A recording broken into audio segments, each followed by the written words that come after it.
자, 기말재고자산의 평가. 자, 보죠. 자, 먼저 수량 결정 방법이 나오고 있는데, 자, 계속기록법하고 이제 실지재고조사법, 일명 실사법. 자, 두 개가 있죠. 자, 계속기록법은 입고 상황, 매입이죠. 출고, 판매된 거. 입출고 기록을 모두 그때그때 하는 거예요.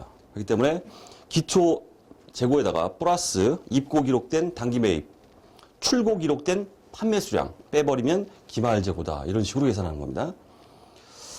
그때그때. 자, 근데 실사법, 실지 재고 조사법은 입고 기록만 해요. 매입된 것만 기록합니다. 출고 기록은 안 해요. 그러니까 판매 수량 기록 안 합니다. 자, 그렇기 때문에 기초에다가 플러스 단기 매입, 입고죠. 거기다가 기말에 가가지고 창고에 있는 걸 조사해요. 몇 개 남았는지. 그 남아있는 걸 빼면은 판매된 게 아니냐 이런 뜻이에요. 자, 그런 식으로 하고 있다.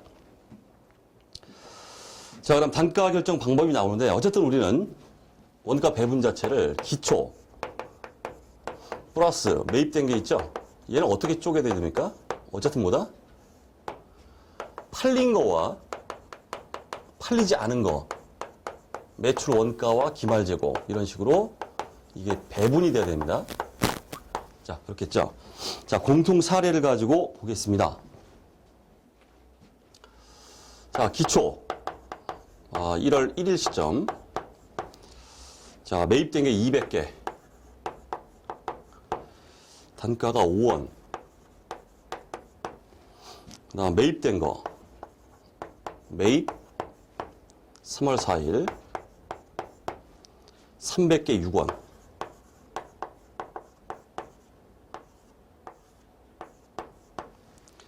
그다음 매출이 일어났네요. 매출 4월 5일 4월 5일 300개. 그다음 매입 7월 7일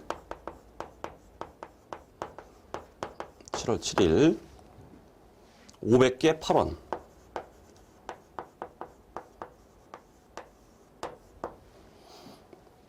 그다음 매출 9월 8일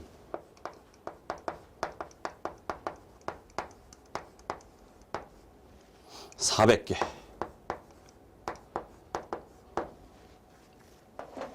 자, 이렇게 하면 기말이 몇 개입니까? 총 200개, 500개, 1000개에서 지금 700개 팔렸죠? 기말. 12월 31일. 몇 개? 300개입니다. 300개. 자, 이 자료 가지고 한번 해보죠.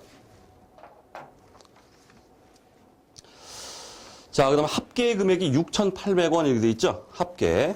요겁니다. 기초. 있던 거 200개 곱하기 5원. 매입 300개 곱하기 6원. 매입 500개 곱하기 8원. 요거죠? 요 3개. 요거 합친 게 6,800원. 자, 이렇게 돼 있고. 자, 방법은 이제 개별법, 가중평균법, 선입선출법 방법이 이렇게 돼 있습니다. 자, 밑에 주의를 보면 먼저 보죠. KIFRS에서는 후입선출법을 인정하지 않는다. 우리 일반 기업회계 기준에서는 후입선출법을 인정하고 있습니다. 후입선출법을 인정하지 않고 있다. 아주 두드러진 특징이죠. 그 이유는 있어요. 문제점이 많기 때문에 그렇습니다, 이게. 자, 요거 후입선출법을 인정하지 않는다. 요거 MVP. 중요합니다. 엄청납니다. 우리 야부리 문제 엄청 나와요. 자, 먼저 개별법을 보죠. 개별법은 상품 하나하나에다가 가격표를 붙여요. 이거 200원짜리, 300원짜리 들어올 때마다 이렇게. 그럼 팔릴 때 내가 이렇게 집어서 이렇게 주죠. 그럼 거기 가격표대로 이게 매출 원가입니다. 이게 개별법입니다. 실무상에서 이게 일어날 수 있을까요? 뭐 일어날 수도 있겠죠. 자, 수익비용 대응이 가장 정확한 방법이다. 이렇게 되어 있습니다. 가격표 붙은 거 그냥 주는 거기 때문에 수익 비용 딱 대응돼 버린다는 뜻이에요. 자, 다음에 원가는 개별법을 사용하여 결정한다 해서 한국재택국제기준에 이 얘기가 나옵니다. 개별법을 사용하는 상황. 첫 번째, 통상적으로 상호 교환될 수 없는 재고자산 항목의 원가다.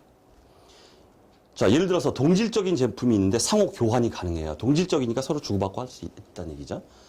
사가 10만 개가 있다고 해보세요. 상호 교환 가능한 사과 10만 개가 있어요. 그럼 거기다 모두 똑같은 건데, 똑같은 상품인데 전부 가격표를 붙여야 됩니까? 그렇지 않다는 얘기죠.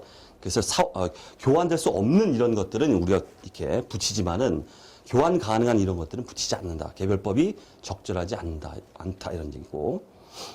그 다음 특정 프로젝트별로 생산되고 분리되는 재화 또는 용역의 원가다. 특정 프로젝트별로.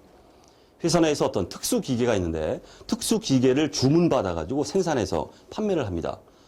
그럼 특수 기계라는 건 그 용도에만 쓰이는 어떤 그런 기계들이기 때문에 그런 것들은 당연히 가격 붙이면 좋은 거죠.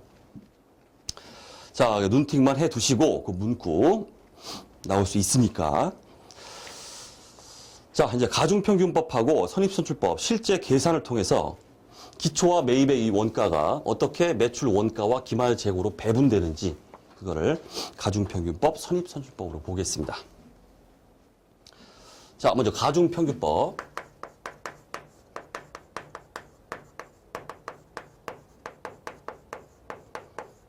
자, 단가를 평균한다 이런 뜻이에요. 평균 단가를 사용한다 이런 얘기인데. 자, 첫 번째 바로 총평균법입니다.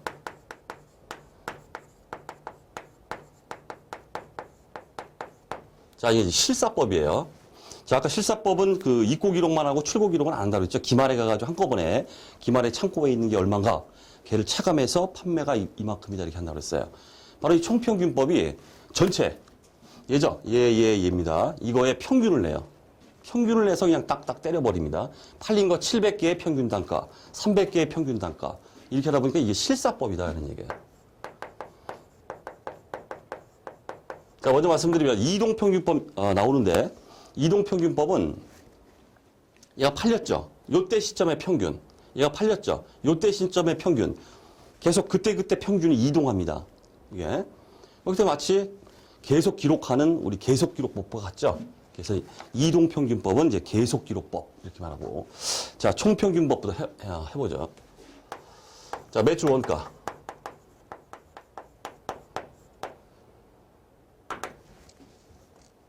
자, 매출 원가. 자, 총 팔린 게 몇 개입니까? 300개, 400개, 700개죠. 이 700개의 평균 단가를 구해야 돼.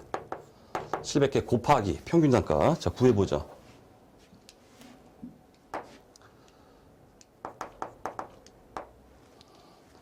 자, 지금 현재 6,800원이죠? 이 세 개가. 200개, 300개, 500개가 6,800원입니다. 자, 저거 다 합치면 1,000개죠. 자, 딱 평균 단가는 6,800원을 몇 개로 나눕니까? 1,000개로 나눠요.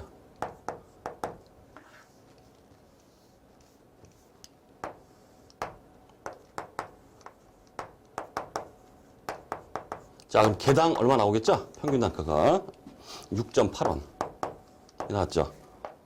자, 따라서 매출 원가는 팔린 거 700개의 평균 단가 6.8원. 자, 구해주시면 4,760원. 기말재고. 기말재고. 자, 기초와 매입 다 합친 게 지금 6,800원이죠? 이게 이제 매출 원가 기말재고로 배분됩니다. 매출 원가는 구했잖아요. 그럼 나머지는 기말재고죠. 자, 따라서 총 6,800에서 매출 원가 4,760원 빼주시면은 자, 기말재고 2040. 쉽죠? 총평균법은 쉬워요. 자, 문제는 이동평균법이 평균을 계속 구해야 되기 때문에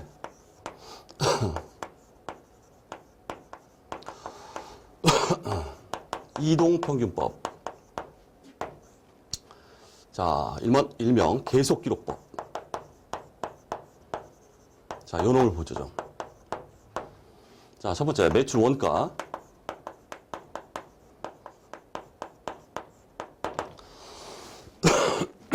자, 먼저, 요때 매출 원가, 요때 매출 원가.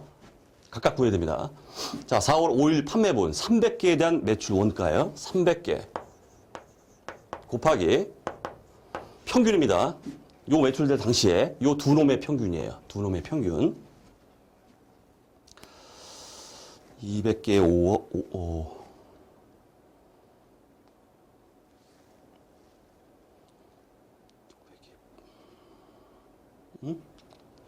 지금 어디 하고 있죠? 자, 평균 구합니다. 자, 저 두 놈의 평균 200개, 300개, 500개죠. 500개 분해 500개 분해 제 단가죠. 단가가 아니라 총액입니다. 얘가 얼마에 지금 써볼까 그냥 200개 5원 플러스 300개 6원 6원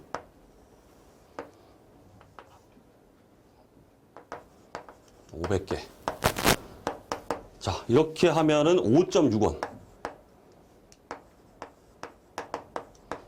됐죠? 자, 이 300개의 평균 단가가 이동 평균이 5.6원이다 이런 얘기고 플러스 그다음 얘죠 9월 8일 날 이 400개 된 겁니다. 400회 이제 이동 평균 좀 까다롭죠? 자꾸 평균이 이동하니까 평균 구해보죠. 자, 이 500개 있다가 300개 없어졌어요. 팔려나갔죠. 여기 이제 200개 남아있죠. 이 중에서. 근데 이 200개의 평균 단가가 얼마였어요?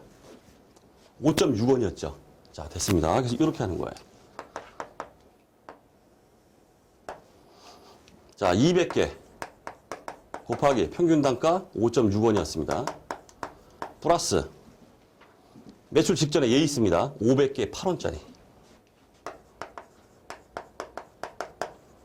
8원. 총 몇 개? 700개. 자, 나눠주면은 이동 평균 또 나오죠?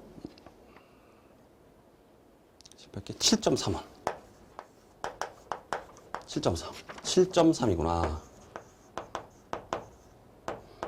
자, 이렇게 해서 매출 원가가 나와요. 자, 매출 원가가 얼마입니까? 4600. 자, 이렇게 나옵니다. 006. 4600 맞죠? 됐고. 그다음 기말재고.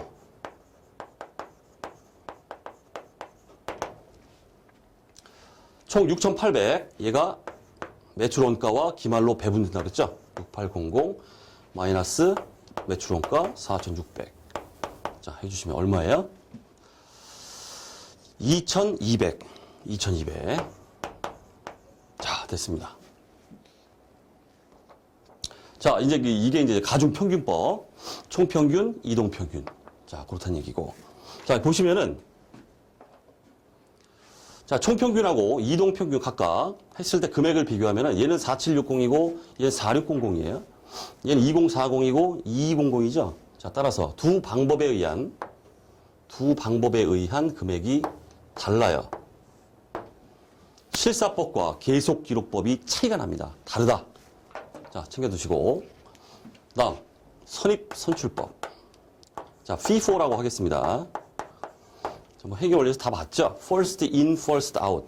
먼저 들어온 게 먼저 팔려나갔다고 가정하는 거예요. 그렇기 때문에 이 단가 결정 방법을 원가 흐름에 대한 가정이다. 이런 말도 쓰죠? 원가 흐름에 대한 가정. 자, 선입선출법. 자, 실사법부터 해볼게요.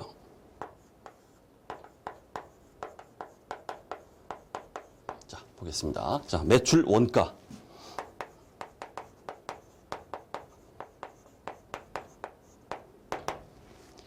자, 먼저 들어온 게 먼저 팔렸다. 자, 실사법은 전체로 통으로 보죠. 자, 팔린 거 몇 개? 700개. 700개. 이 700개가 이제 200개가 먼저 팔리고, 그 다음 300개 팔리고, 그 다음에 요 중에서 200개가 팔리고.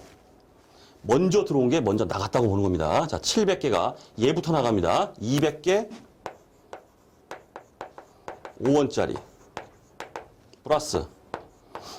그 다음 300개 6원짜리. 6원짜리. 플러스.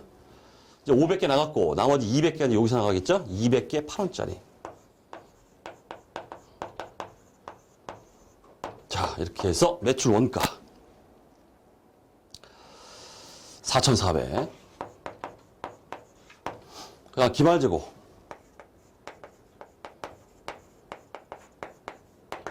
총 6,800에서 똑같이 매출 원가 4,400 차감해 주시면은 기말재고 2,400.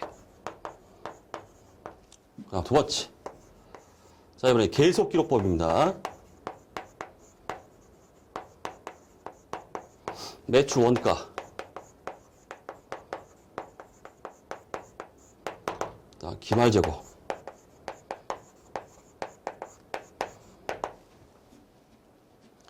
자, 계속기록법. 팔릴 때마다 선입선출법을 적용하는 겁니다. 자, 얘 팔렸죠? 요 시점에서 어떤 게 먼저 나갈까요? 여기 200개, 여기 100개 이렇게 나가야 돼요. 그죠? 자, 써보면 여기 200개 나가죠? 없어져 버리죠? 여기 100개 나가기 때문에 이제 여기 200개 남아있죠? 자, 이거 먼저 해줍니다. 200개 5원 플러스 100개 6원 이렇게 하면 이제 300개 나간 게 됐고 그 다음 플러스 얘 나갔죠? 400개 뭐부터 나갑니까? 얘는 벌써 나갔고 200개 남아있죠? 여기서 200개 나가고 그 다음에 여기서 200개 나가면 되겠죠? 400개가 200에 6원 200개 6원 플러스 그 다음에 여기죠? 여기 200개 200개 8원 8원 자 매출 원가 4400 자, 똑같이 6,800에서 마이너스 매출 원가 4,400 해주면은 2,400 자 이렇게 해주는 것이다. 뭐 기본적인 사항입니다. 기본적인 사항이에요. 하지만 뭐 이 계산하는 게 이동평균법이나 이런 거 우리 문제 계산이 나오기 때문에 그냥 주는 문제다 이렇게 보시면 돼요. 반드시 맞춰야 되고 자 그렇게 보시면 되겠고 자 여기서 이제 자 예를 보십시오. 자 실사법의 매출원가 4,400 계속기록법 4,400 똑같죠. 기말재고 2,400 기말재고 2,400 똑같죠. 무슨 말 하려고 그래 지금. 선입선출법은 실사법과 계속기록법에 의한 금액이 같습니다. 얘는 달랐죠? 얘는 같아요. 그죠? 좀 챙겨두시고. 자, 됐습니다. 자, 이제 선입선출법에 이제 이걸 봤기 때문에 자, 이제 장점, 단점을 보겠습니다. 자, 먼저 나오는 게 선입선출법의 장점입니다. 장점 보시면은 물량 흐름과 일치한다 이렇게 돼 있어요. 이게 무슨 얘기일까요? 통상적으로 어때요? 먼저 들어온 게 먼저 팔리고 그 다음 들어온 거 그 다음 팔려나가고 이렇게 하고 똑같죠? 이런 물량 흐름을 반영하고 있다는 뜻이에요. 그 다음에 재고자산을 현행 원가의 근사치로 평가할 수 있다. 재고자산을 현행 원가. 자, 선입선출법은 먼저 들어온 게 팔려나간다고 봅니다. 우리 일반적으로 물가는 어때요? 물가는 계속 상승해요. 시간이 지나면 지날수록 물가는 5원, 6원, 8원 계속 상승한다. 우리가 인플레이션 그러죠.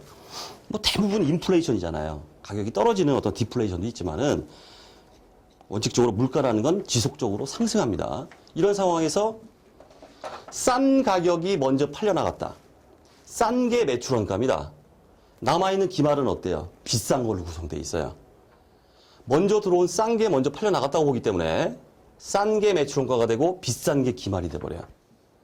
자, 따라서 기말재고는 최근에 구입한 걸로 구성되겠죠. 그렇겠죠? 그렇기 때문에 재고자산이 현행 원가를 반영하고 있다. 근사치로 평가할 수 있다는 뜻이에요. 최근에 비싼 걸로 구성되어 있기 때문에 기말이. 자, 그 다음 수익비용 대응이 부적절하다. 매출은 뭐 이렇게 일어나는데 매출 원가는 어떻게 됩니까? 먼저 들어왔던 낮은 금액으로 계산됩니다. 근데 수익비용이 대응이 안 돼요. 엄청난 매출액에다가 매출 원가는 낮아요. 그럼 순이익은 어떻게 될까요? 엄청 크겠죠? 매출 원가가 작습니다. 자, 선입선출법 얘기. 매출 원가가 작아요. 옛날에 들어왔던 오래된 거 싼 가격으로 구성되기 때문에 매출 원가가 작을 수밖에 없어요. 매출 원가가 작으면 순이익은 어떻게 됩니까? 당기순이익은 커질 수밖에 없다. 이런 문제점이 있어요. 그러니까 법인세, 세금 많이 내겠죠. 순이익이 높으면. 세금, 해볼까 또? 세금을 많이 내요. 선입선출법. 자, 이것도 뭐 시험에 다 나오죠. 알아두셔야 되고. 다만 이제 좀 2단 협착이 들어가면 어떻게 될까요? 물가 상승이 아니라 물가가 하락하고 있다. 이렇게 보면 또 어떻게 돼요? 거꾸로 되겠죠. 거꾸로. 그렇죠? 매출 원가가 크고 순이익은 작고 세금 덜 내고 이렇게 거꾸로 된다는 얘기입니다. 자, 그 특이한 상황인데 이제 2단 접착이 하면 그렇게도 낼 수 있다는 얘기입니다. 하지만 일반적으로 물가는 계속 상승하기 때문에 그런 상황에서는 선입선출법이 이렇게 되더라 이런 얘기예요.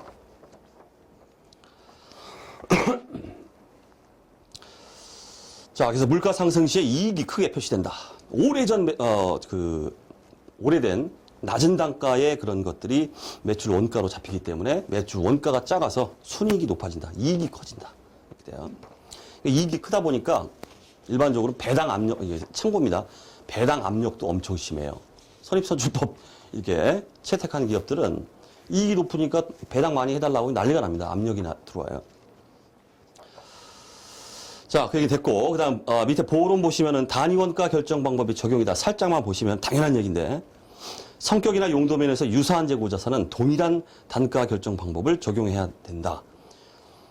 가중평균법이면 가중평균법, 선입선출법이면 선입선출법, 이런 식으로 해야 된다. 하지만 성격이나 용도 면에서 차이가 있다. 그럼 당연히 뭡니까? 각자 해도 상관없다. 하나는 가중평균법, 하나는 선입선출법 이런 식으로 다른 단가 결정 방법을 적용 가능하다 이렇게 되어 있습니다. 됐죠?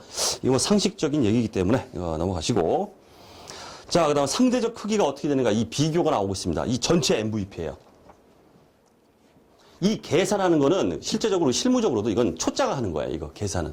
이게 4,600원입니다. 이런 계산은 초짜가 하는 거고, 관리자는 이런 걸 알아야 돼요. 관리자는 상대적 크기. 내가 어떤 방법을 선택했을 때 우리 회사의 이익이나 현금 흐름이나 이런 것들이 어떤 영향을 미칠까, 그걸 판단을 해서 야, 우리는 가중평균법으로 가자, 선입선출법으로 가자. 관리자는 이제 이런 걸 하는 거고, 이거는 생초짜들이 그냥 밑에 꼬봉들이 하는 거고. 자, 그래서 상대적 크기와 관련된 얘기. 자, 그래서 기말재고나 당기순이익 매출원가 얘기는 다 끝났어요. 또 이 상황을 보시면은 어떤 게 큰지 다 이제 보입니다. 자, 그건 그렇고, 제가 말씀드리고 싶은 거는 현금 흐름이에요. 즉, 보유 현금에 미치는 영향. 요겁니다. 만약에 그런 상황은 없지만 우리 강학적인 얘기입니다. 법인세라는 자체가 없다고 해보세요. 그럼 어떤 방법을 선택하나 현금 보유고는 똑같아요. 왜? 세금으로 나간 게 없어요. 세금으로 나간 게 없기 때문에 보유 현금은 똑같다 이런 얘기입니다. 그죠? 그래서 법인세가 없을 때는 각 방법이 동일합니다. 하지만 일반적으로 다 법인세가 있죠. 여기에 좀 주목해 주세요. 법인세가 있을 때는 보유 현금이 어떻게 될까요? 아까 뭐라고 그랬어요? 선입선출법은 세금 많이 낸다고 그랬죠. 돈 많이 냅니다. 따라서 보유 현금이 작을 수밖에 없어요. 그래서 가중평균법이 그 보유 현금 흐름이 더 크다 이런 얘기예요.